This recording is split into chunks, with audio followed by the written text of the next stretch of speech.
Hello, students. My name is Clonise Valcourt. I work for Asurion, and I am a pencil volunteer. Today, I have the pleasure of coming to you to just provide some insight on some things. And today, I'll be diving into Black history excellence in science and paying homage to 7 African-American pioneers of inventive science, providing my testimonial in the process of applying for college, and my personal favorite, a preview of my role as a student pharmacist. So now I'm going to share my screen here, and I'm going to be sharing an article from Nat Geo Kids, short for National Geographic Kids. And this article is about making history and about African-American heroes, and they were pioneers of science. Some of these African-Americans were scientists, engineers, and inventors who found solutions to the world's problem. And today we're going to just read and know more about their accomplishments. Some of these people may look familiar to you, or you may learn a thing or two. Number 1, we have George Washington Carver.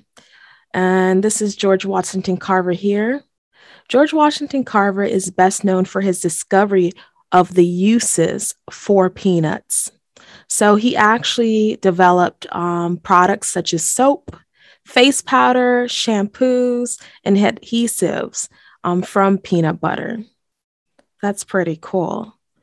Number 2, we have Dorothy Johnson Vaughan. Dorothy Johnson Vaughan is known as the human computer. So she actually was the mathematical mind, which helped pave the way to launch satellites into space. So very brilliant woman here. Number 3, we have Mark E. Dean. He's a computer engineer. He's one of the top computer engineers with IBM. He started in the industry as early as 1980, and he currently holds 20 patents. And this is him holding up an IBM chip. Number 4, we have Mae C. Jemison. And one of my personal favorites, she's an astronaut. So before her 30th birthday, she's actually pretty young. She received 2 undergrad degrees and a medical degree, and she served 2 years in the Peace Corps. So Jemison actually had the honor of being in space for 8 days upon a shuttle in 1992. And she is United States' first African-American space traveler. It's pretty cool. Number 5, we have Percy L. Julian. He's a chemist. He's known as the soybean chemist, and he's pretty extraordinary. So he made a lot of natural products. So he's known as a soybean chemist, and he developed drugs and industrial chemicals from natural soya products. All right. I did want to point out his quoted saying, "I have had one goal in my life, that of playing some role in making a life a little easier for the persons who come after me." So don't ever forget to leave that door open wherever you may go. Number 6, we have Madam C.J. Walker, very well known. She's an inventor and businesswoman. Some of you guys know her for her beauty products, most especially the hair softening cream, AKA known as the perm nowadays. And basically, she became a millionaire. She had the Walker Company. She hired and trained thousands of Black women to sell her hair products. And they went from shop by mail and door to door. So she created a cosmetic empire by inventing a system that straightened hair. All right, so it looks like there's 6, but these are a few of the many African Americans who have paved the way and made changes in science. All right, up next, I will be sharing my testimonial. All right, so I was a fairly good student in high school. I made mostly A's and B's most of the time. At an early age, I was taught that education is important. Even as a good student, I didn't feel or want to go to college. Maybe it was the fear of the unknown masked with the feeling of just wanting to be done with school. After all, I did escape 12 years of schooling from elementary to middle school to high school. So I just felt exhausted. And now I was a legal adult. So I ended up being strongly encouraged by my mom to just apply for the local community college, which became a state college at the time, to take it one step at a time. Actually, in retrospect, I would say it was the best decision I could make because I gained a lot of lifelong experiences, memories, and friends. I didn't know exactly what I wanted to do in life, so I took a gap year. Then I bounced around from year to year and obtained an associate's degree in arts, which was generally concentrated in psychology, an associate science in pharmacy management, 3 certifications as a pharmacy tech, a nursing assistant, and a lab assistant, and a bachelor of science concentrated in healthcare management. And now I'm at my final stop, which is a PharmD as a future pharmacist. So this just goes to tell you that you may not know what you want to do, but have an idea and just do your research. If you have questions, you have recruiters within state colleges, it's okay to go to a state college and then move on to a university. Most oftentimes, it does save you money. The last part of this video is going to be talking about, what I'm doing as a student pharmacist. So currently I'm on my 3rd year and in my final didactic year of pharmacy school before going off to rotations for my 4th year. This spring, we actually hit the floor running with 2 warfarin cases for lab alone. So now I'll share one of them to give you a glimpse of one of the many things clinical pharmacists do when managing patient lifestyles, medications, and various comorbidities. So comorbidities are just disease states such as diabetes, hypertension, clotting. So when we're dealing with warfarin today, we're going to be focusing on clotting. So I'll share my screen now. All right, so here we have case 1. We have a patient just known as JK. And so I'm going to just read, the case study here, and then we're going to just dive into a little bit of what it takes here. So JK is a 38-year-old female with a history of VTE who presented to the ED 6 days ago with complaints of dyspnea, cough, and chest pain.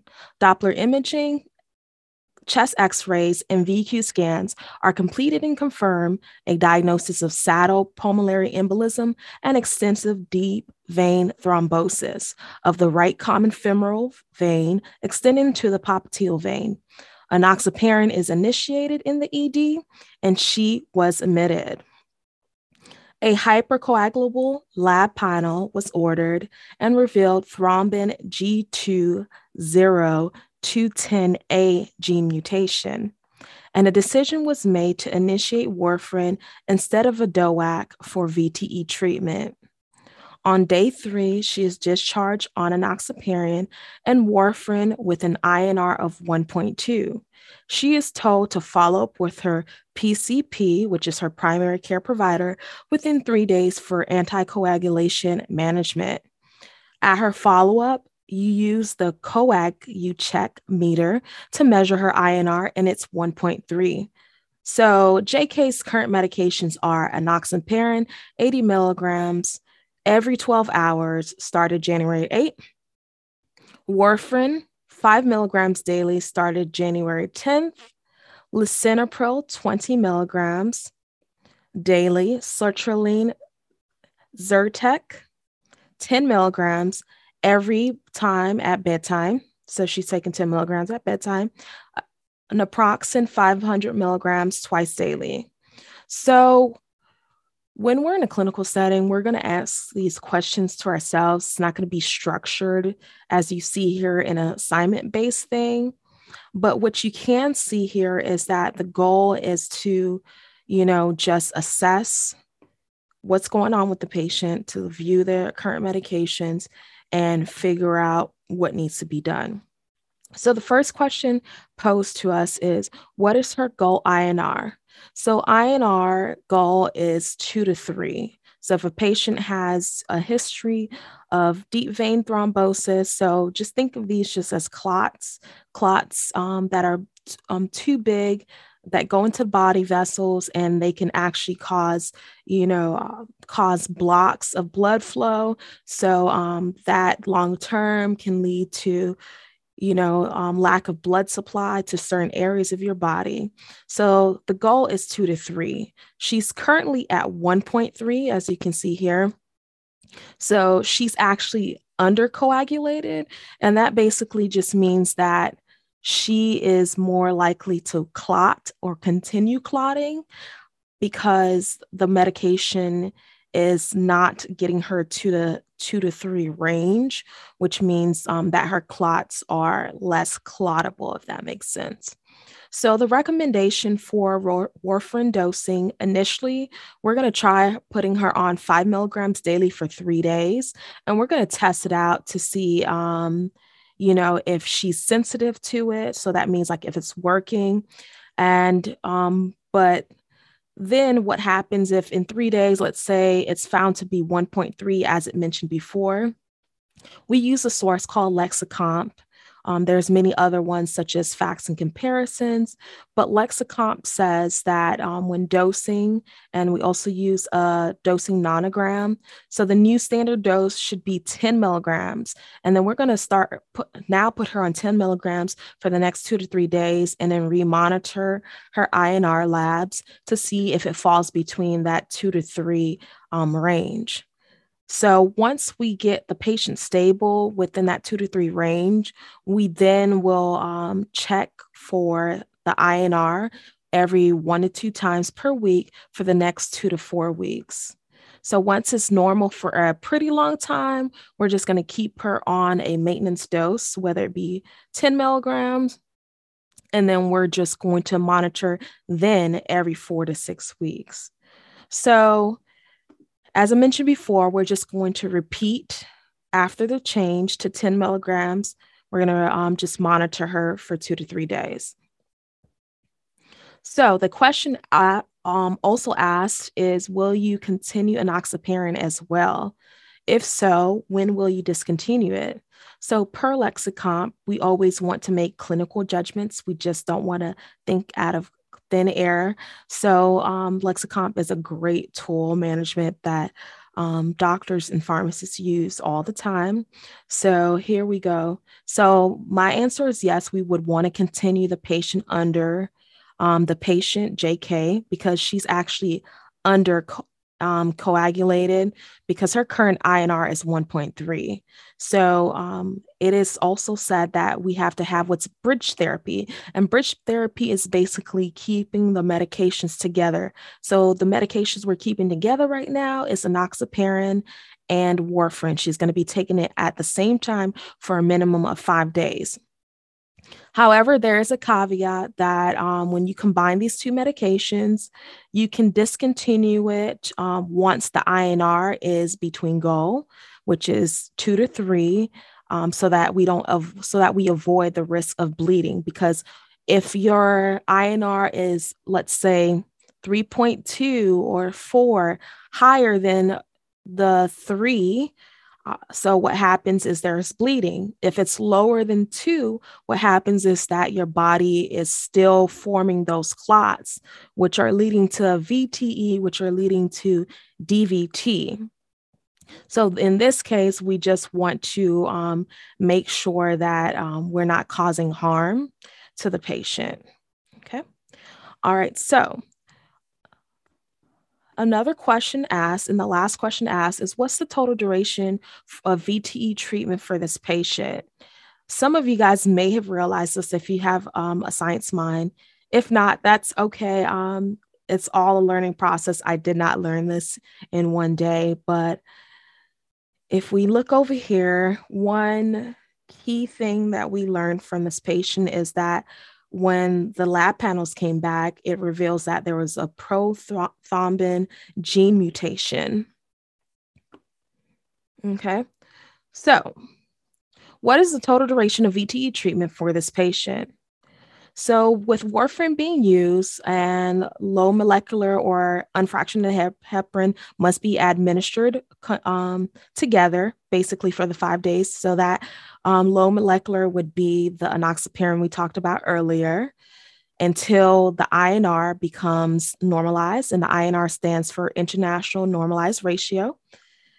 And that has to be therapeutic, which means normal for 24 hours. So the total duration, or how long would we keep the patient on this, JK, would actually keep her generally for 3 months. But because she actually has a unmodifiable factor, which is that gene mutation, prothrombin G20.210A gene mutation, we're actually going to keep her on it for the rest of her life indefinitely. And that's something that can't change. You know, if it was like something weight-based or maybe trauma to an area and they went in and they removed the clots, you know, whether surgically or using a drug such as like a TPA, which is known as a clot buster, then that would be a different case. But this is an actual mutation. So being that it's not something that we can change, we're just going to, you know, keep her on warfarin for her life. So essentially with her being on it indefinitely, we also always want to monitor warfarin INR. So we would be monitoring that every 4 to 6 weeks. And we would also be looking at her complete blood count, also known as CBC, every 6 to 12 months.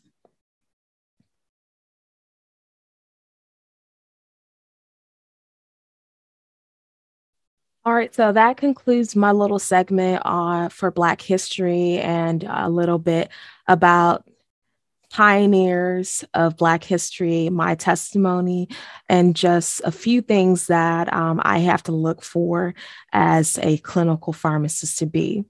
In conclusion, I want you guys to know that knowledge is power, and power is the determination to focus and work toward and through all your aspirations despite any and all opposition. Fortitude, excellence, brilliance, and innovation are the key foundational cornerstones in which Black history is representative of. Remember to focus and dare to be excellent always and unapologetically. Thank you.